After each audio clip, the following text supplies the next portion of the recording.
capek den pani sakit kapalo parangai sia nan ditirunyo parangai waden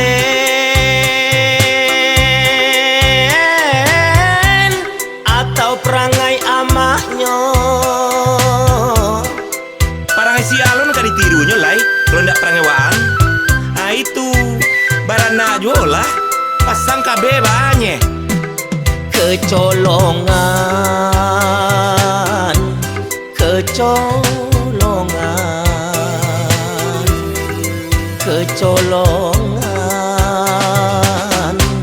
wak dan kecolongan. Buka baju ada wang lain, ala talanjua, nasi ala jadi bubuah, anak dan batambua, de ulama atau dan lakapua. Akini kau lah de wang, atau unjua le bolia.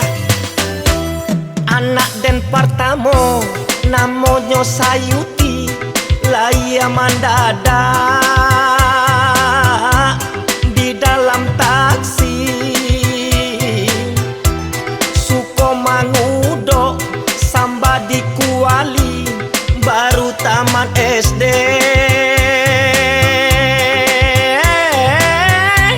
Maminta babini Rancala pono, le capek baminan tu.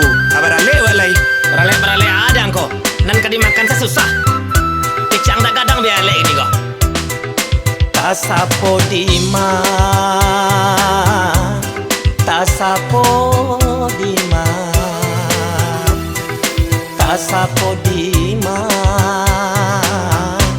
Waang siang tadi. Ah, coba cari di daun jarak pono.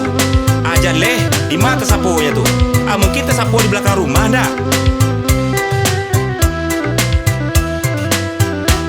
Anak kedua namanya Yung Atui, kanda anda dapat langsung marungui. Kulitnya hitam copriu atas tungkui, layarnya sosang pandai maurui.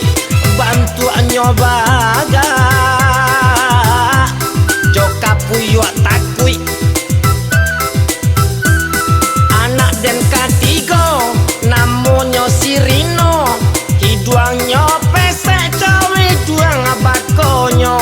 Tio asa bantah babada bakaco, kaya sarupa orang batino. Tio sansai, tio sansai,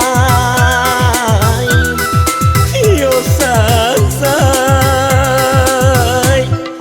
Waang lakang naik.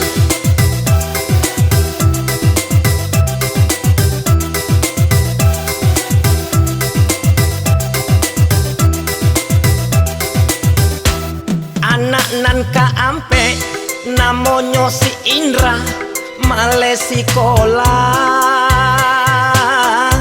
maleh baraja. Tio ambil rapor nilai rancak bana duonan hitam,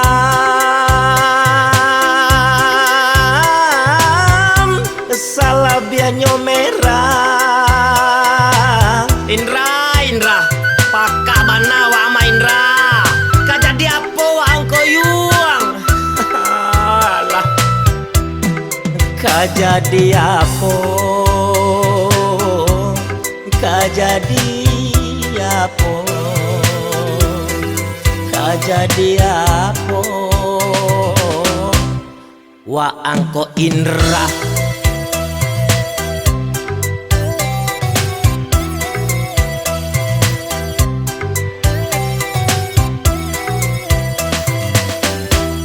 Anak nan kalimo banamo si balok, umuanyo kete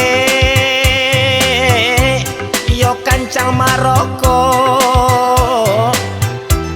Jiko dilarang dibae mangambok nyuantuan kapalo. Nan kadindiang tembok. Allah ye, hampo se kesadonya anak ama pono.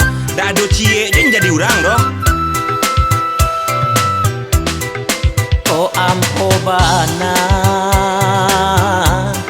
anak den juo ko ampo bana anak den juo